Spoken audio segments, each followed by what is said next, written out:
नमस्कार। मैं doctor Ritesh Kumar Agarwal, assistant professor geography, SMCC government college Abu road. आप सभी का मेरे यूट्यूब चैनल पर पुनः स्वागत है। आज हम जो टॉपिक पढ़ने जा रहे हैं वो है भारत की जलवायु, क्लाइमेट ऑफ ज्योग्राफी। अगर हम भारत की जलवायु का सामान्य परिचय के बारे में बात करें तो भारत की जलवायु उष्ण मानसूनी प्रकार की है।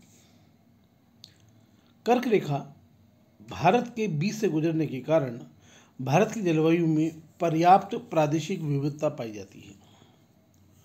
उत्तरी भारत की स्थिति शीतोष्ण कटिबंध में पाई जाती है, परंतु ऊंचे हिमालय के अवरोधात्मक प्रभावों, दक्षिण भारत का प्रायद्वीपीय स्थिति, उत्तर पश्चिमी भाग की सागर से लंबी दूरी, देश के विभिन्न भागों में पर्वत श्रेणियों की स्थिति आदि के कारण भारत की जलवायु में पर्याप्त प्रादेशिक विविधता पाई जाती है।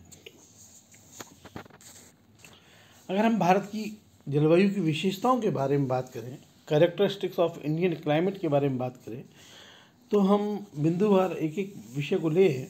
तो सबसे पहले हम बात करें मौसमी एवं परिवर्ती वर्षा।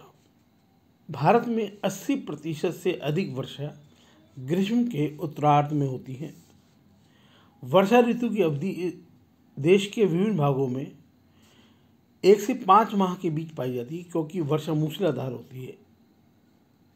इससे बाढ़ और अपर्दन की समस्याएं उत्पन्न होती हैं। वर्षा का वितरण समय एवं स्थान की दृष्टि से एक सा नहीं पाया जाता है। किसी वर्ष मानसून सामान्य रहता है और अच्छी वर्षा होती है, तो किसी वर्ष ये असामान्य हो जाता है, जिससे कृषि पर बुरा प्रभाव पड़ता है। एक ही साथ देश में एक भाग में बाढ़ तो दूसरे भाग में सूखा देखा जाता है। यह सब वर्षा की उच्च परिवर्तितता के कारण ही होता है। नेक्स्ट हम बात करें नंबर 2, प्राकृतिक आपदाओं का संकट। मौसम दशाओं, विशेषकर वर्षा की अति परिवर्तितता के कारण भारत की जलवायु में बाढ़, सूखा, दुर्भिक्ष एवं महामारी जैसी प्राकृतिक आपदाओं का संकट उत्पन्न हो जाता है। कई दिनों की मूसलाधार वर्षा से एक तरफ जहां भयंकर बाढ़ें आती हैं, तो दूसरी तरफ लंबी अवधि तक बरसात न होने के कारण सूखे की स्थिति उत्पन्न हो जाती है। इनसे जनसाधारण का जीवन बुरी तरह प्रभावित होता है। तो प्राकृतिक आपदाओं की स्थिति भारत की जलवायु में रहती है। नेक्स्ट है ऋतुओं की बहुलता। भारत की जलवायु के अंतर्गत मौसमी दशाएं निरंतर बदलती रहती हैं। यद्यपि समूचे वर्ष को 3 प्रधान मौसमों सर्दी, गर्मी, बरसात में विभक्त किया जाता है, परंतु सूक्ष्म विशेषताओं के आधार पर इसे 6 ऋतुओं में विभाजित किया जा सकता है, जो है हेमंत, शिशिर, वसंत, ग्रीष्म, वर्षा एवं शरद। इसमें बसंत और शरद को निर्बल ऋतु कहा जाता है, जिनकी अवधि आगामी और पश्चिगामी ऋतुओं की तीव्रता के आधार पर 3 से 6 हफ्तों के बीच पाई जाती है। ऋतुओं की बहुलता से भारतीय मौसमी दशाओं को तेजी से बदलने की प्रकृति का बोध होता है। यहाँ तक कि प्रत्येक आने वाले दिनों की मौसम पिछले दिनों की से कुछ न कुछ भिन्नता लिए हुए होता है। नेक्स्ट हम बात करें मानसूनी पवनों का प्रभाव। तो भारत की जलवायु में मानसूनी पवनों का प्रभाव भी प्रमुख रूप से होता है। भारत की जलवायु के संबंध में सबसे मुख्य बात यह है कि यह जलवायु पूर्णतः मानसूनी पवनों से प्रभावित है। यही कारण है कि भारत की जलवायु को मानसूनी जलवायु कहा जाता है। मानसूनी पवनों के प्रभाव जितना भारत की जलवायु पड़ता है, उतना किसी अन्य देश की जलवायु पर नहीं पड़ता। नेक्स्ट है नंबर 5, वर्षा का असमान वितरण। भारत में वर्षा का क्षेत्रीय वितरण समान नहीं है। मानसून में 1300 सेंटीमीटर वर्षा होती है। जैसलमेर में 12 सेंटीमीटर से कम वार्षिक वर्षा होती है, जबकि भारत में सबसे कम वर्षा जम्मू कश्मीर के लेह में होती है। भारत का केवल 11% भाग 200 सेंटीमीटर से अधिक वर्षा प्राप्त करता है, जबकि लगभग 1/3 भूभाग 75 सेंटीमीटर से कम वर्षा प्राप्त करता है। तो भारत में जो वर्षा का वितरण है वो असमान है। नेक्स्ट हम बात करें तापमान का असमान वितरण। भारत के विभिन्न भागों में तापमान की भिन्नता पाई जाती है। उत्तरी पश्चिमी भारत में महाद्वीप जलवायु है। इस कारण वार्षिक तथा दैनिक तापांतर अधिक पाया जाता है। यहाँ पर ग्रीष्म ऋतु में तापमान 50 डिग्री सेल्सियस तक पहुँच जाता है, जबकि शीत ऋतु में यह हिमांक से नीचे गिर जाता है। दक्षिण भारत में समुद्र के समकारी प्रभाव के कारण तापमान में अधिक विषमता नहीं पाई जाती, तो तापमान का जो असमान वितरण है वो सामान्यतः उत्तरी भारत में ही देखने को मिलता है। नेक्स्ट है पर्वतीय वर्षा या ओरोग्राफिक रेनफॉल के बारे में बात करें हम, तो मानसून वर्षा मूल रूप से पर्वतीय वर्षा है। देश में उच्च पर्वत मानसून पवनों को रोककर वर्षा करने में सहायक होते हैं। हिमालय पर्वत, पश्चिमी घाट इस संदर्भ में विशेष रूप से उल्लेखनीय है। पवन विमुखी ढाल खूब वर्षा होती है, जबकि पवन विमुखी ढाल मतलब विंडवार्ड जो स्लोप्स हैं वहाँ पे वर्षा अधिक होती है, जबकि पवन विमुखी ढाल या लीवर्ड जो स्लोप्स होते हैं वो शुष्क रह जाते हैं।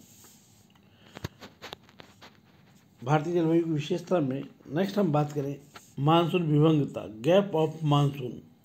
मानसून वर्षा निरंतर नहीं होती, बल्कि कुछ दिनों में अंतराल पर रुक रुक कर होती है। कभी कभी वर्षा काल में एक माह तक वर्षा नहीं होती। किसी वर्ष वर्षा ऋतु के आरंभ में खूब वर्षा होती है, उसके बाद एक लंबा सूखा अंतराल आ जाता है। इससे कृषि को बहुत हानि होती है। तो भारत की जलवायु के अंदर मानसून में विभंगता देखने को मिलती है।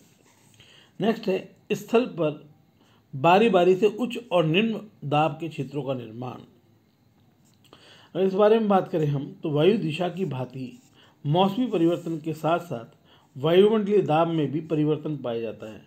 शीत ऋतु में कम तापमान के कारण देश के उत्तरी भाग में एक उच्च दाब के क्षेत्र का निर्माण होता है। इसके विपरीत ग्रीष्म ऋतु में अत्यधिक धरातलीय ऊष्मन के कारण देश के उत्तरी पश्चिमी भाग में तापजन्य निम्न वायुदाब का केंद्र बन जाता है।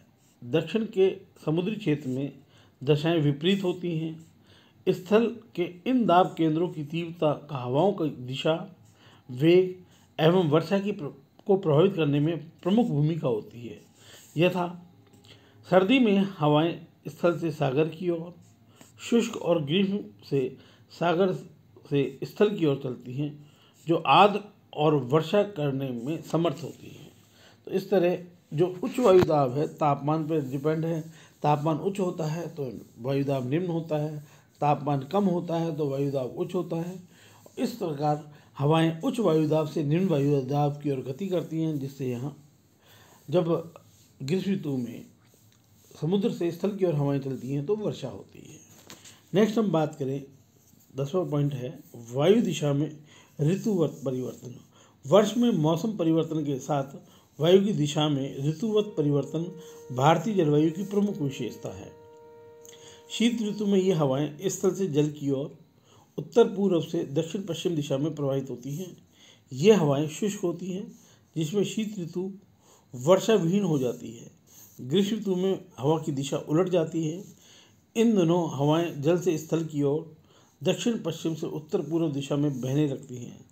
सागर से आने के कारण इनमें पर्याप्त आर्द्रता विद्यमान होती है, जिससे ग्रीष्म ऋतु का उत्तरार्ध वर्षा काल होता है। नेक्स्ट हम बात करें मूसलाधार वर्षा, टोरेंटियल रेनफॉल। देश की कुल वार्षिक वर्षा का 75% भाग मानसूनी पवनों द्वारा वर्ष के केवल 4 महीनों में ही प्राप्त होता है। इन 4 महीनों में वास्तविक वर्षा के दिन केवल 40 से 45 दिन होते हैं। इन दिनों वर्षा बूंदाबांदी के रूप में न होकर मूसलाधार होती है। मासिनराम में 180 दिन में 1300 सेंटीमीटर तथा श्रीगंगानगर में 10 से 12 दिनों में 12 सेंटीमीटर वर्षा होती है। इसलिए प्राय कहा जाता है भारत में बादल पानी उड़ेलते हैं, ना कि बरसते हैं। अतः भारत में कुछ ही दिनों में बहुत मूसलाधार वर्षा होती है। नेक्स्ट बात करें वर्षा की मात्रा तथा समय। भारत की अधिकांश वर्षा दक्षिण पश्चिम मानसूनी पवनों द्वारा होती है। देश की कुल वर्षा का 75% ग्रीष्मकालीन दक्षिणी पश्चिम मानसूनों में, 13% मानसून के उपरांत मतलब पोस्ट मानसून काल में, 10% उत्तरी पूर्वी मानसून मतलब प्री मानसून काल में तथा 2% शीतकाल में होता है। तो ये भारत में वर्षा है। प्रमुख रूप से जो भारत में वर्षा है वो ग्रीष्मकालीन मानसून या दक्षिणी पश्चिम मानसूनों से ही होती है। नेक्स्ट बात करें हम वर्षा की अनियमितता, इरेगुलरिटी ऑफ रेनफॉल। मानसूनी वर्षा अनिश्चित होने के साथ साथ अनियमित भी होती है।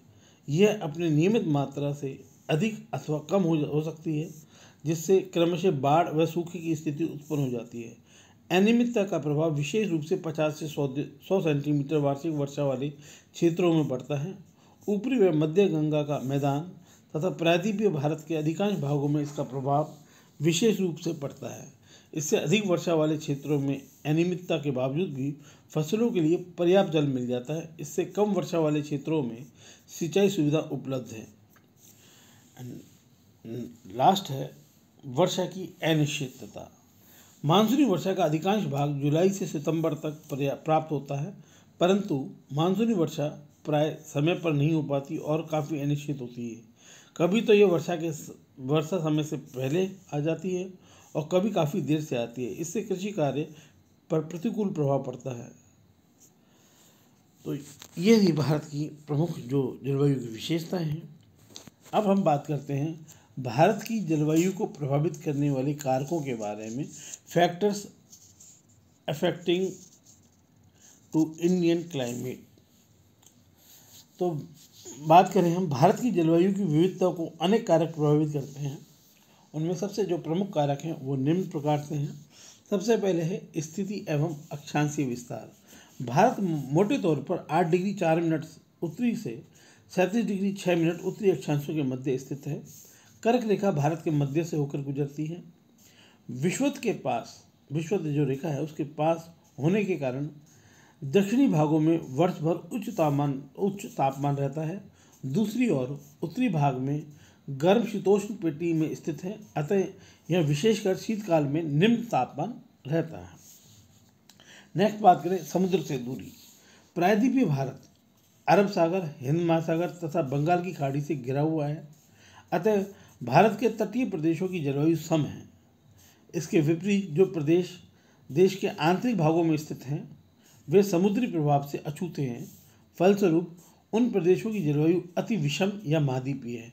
तो समुद्र से अंदर जाने पर तापमान में विषमता बढ़ती है। समुद्र का नम व सम प्रभाव पड़ता है, इसलिए समुद्र तट पर स्थित नगरों में तापांतर अति न्यून रहता है तथा जलवायु नम रहती है। जैसे जैसे समुद्र से दूरी बढ़ती जाती है वैसे वैसे विषमता अर्थात तापांतर व शुष्कता बढ़ती जाती है। पश्चिमी तटीय प्रदेशों में वर्षा का वार्षिक औसत 200 सेंटीमीटर से अधिक रहता है, जबकि जैसलमेर में यह औसत घटते घटते 12 सेंटीमीटर रह जाता है। तो ये समुद्र से दूरी भी भारत की जलवायु को प्रभावित करती है। नेक्स्ट है उच्च पर्वत श्रेणियाँ। हिमालय व उसके साथ की जो श्रेणी जो उत्तर पश्चिम से कश्मीर से लेकर उत्तर पूर्व में अरुणाचल प्रदेश तक फैली हुई हैं, भारत को शेष एशिया से अलग करती हैं। तो भारत को जो हिमालय पर्वतमाला है शेष एशिया से अलग करता है। ये श्रेणियाँ शीतकाल में मध्य एशिया से आने वाली अत्यधिक ठंडी व शुष्क पवनों से भारत की रक्षा करती हैं। साथ ही वर्षादायिनी दक्षिणी पश्चिमी मानसून पवनों के सामने एक प्रभावी अवरोध बनाती हैं ताकि वे भारत की उत्तरी सीमाओं को पार न कर सकें। इस प्रकार ये श्रेणियाँ भारतीय उपमहाद्वीप तथा मध्य एशिया के बीच एक जलवायु विभाजक का कार्य करती हैं। तो जो उत्तर पर्वत श्रेणियाँ हैं वो एक जल विभाजक का कार्य भी करती हैं। नेक्स्ट बात करें हम स्थलाकृति के बारे में। देश के विभिन्न भागों का स्थलाकृतिक लक्षण यहाँ के तापमान, वायुमंडलीय दाब, पवनों की दिशा तथा वर्षा की मात्रा को प्रभावित करते हैं। उत्तर में हिमालय पर्वत नमी युक्त मानसूनी पवनों को रोककर समूचे उत्तरी भारत में वर्षा का कारण बनता है। मेघालय के पठार में पहाड़ियों की कीपनुमा आकृति से मानसून पवनों द्वारा विश्व की सबसे अधिक वर्षा प्राप्त होती है। तो इस तरह कीपनुमा आकृति मेघालय में अधिक वर्षा का प्रमुख कारण है। दूसरी तरफ हम देखें तो अरावली पर्वत मानसूनी पवनों की दिशा के समानांतर है, अतः यह मानसून पवनों को रोकने में असफल होता है और लगभग सारा राजस्थान एक विस्तृत मरुस्थल है। पश्चिमी जो घाट है वहाँ दक्षिणी पश्चिमी मानसूनों पवनों के मार्ग में दीवार की भांति है, जिस कारण से पर्वतमाला के पश्चिमी ढालों पर तथा पश्चिमी तटीय मैदान में भारी वर्षा होती है, जबकि इसके विपरीत पूर्व में पवनें नीचे उतरती हैं। जो गर्म शुष्क होने के कारण इस क्षेत्र में बहुत कम वर्षा होती है, क्योंकि वर्षा की जो पवनों की नमी है वो पश्चिमी ढालों पर ही खत्म हो जाती है। इसलिए ही पूर्वी जो ढाल है जो पश्चिमी घाट का, उसे वृष्टि छाया प्रदेश कहते हैं।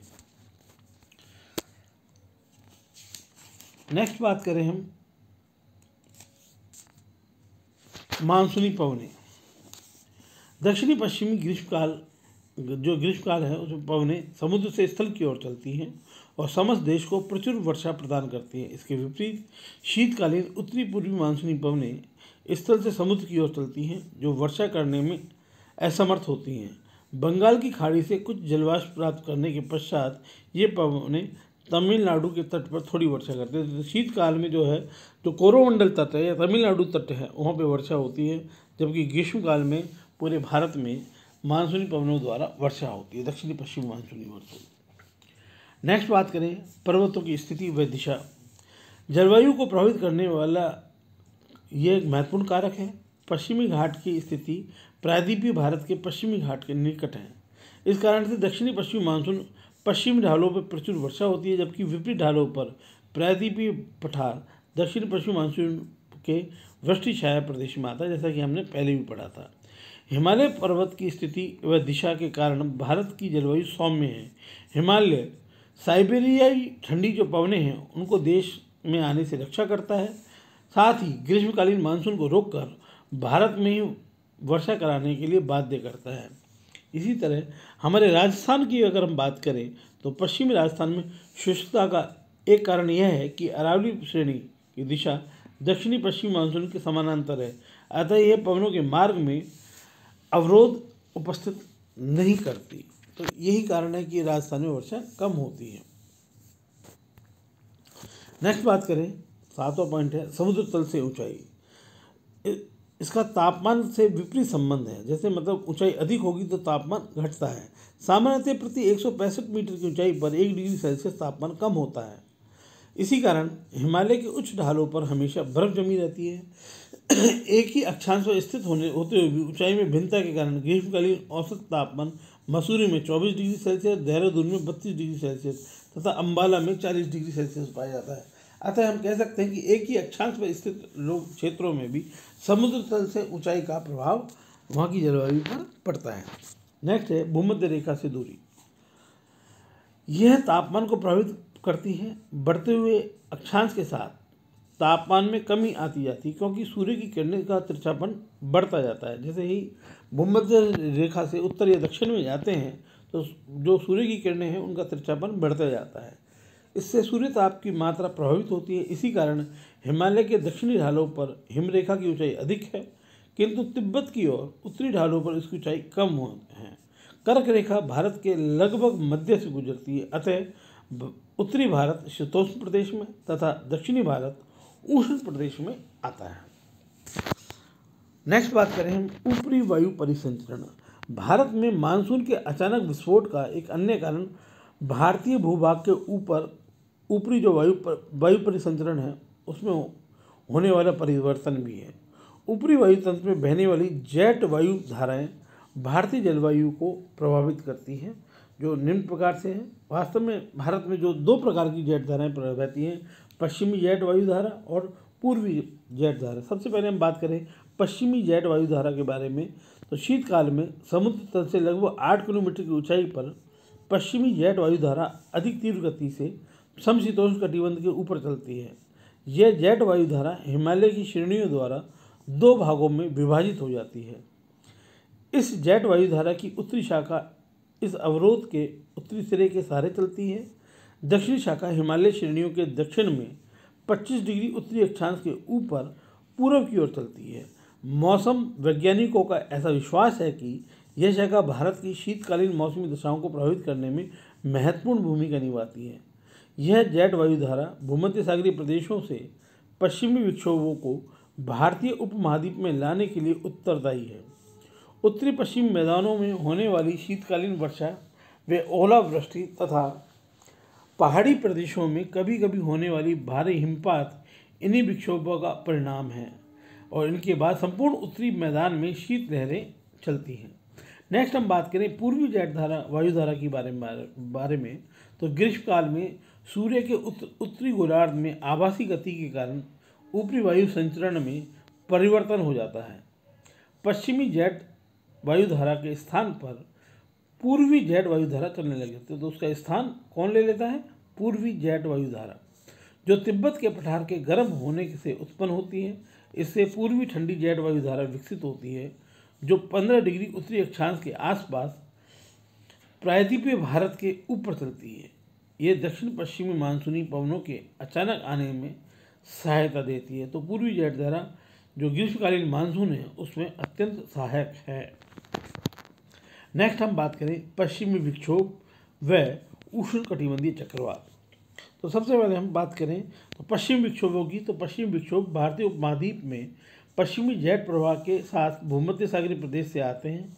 ये देश के उत्तरी मैदानी भागों व पश्चिमी हिमालय प्रदेश की शीतकालीन मौसमी दशाओं को प्रभावित करते हैं। उष्णकटिबंधीय चक्रवात, अगर हम नेक्स्ट बात करें चक्रवातों के बारे में, तो उष्णकटिबंधीय चक्रवात बंगाल की खाड़ी में पैदा होते हैं।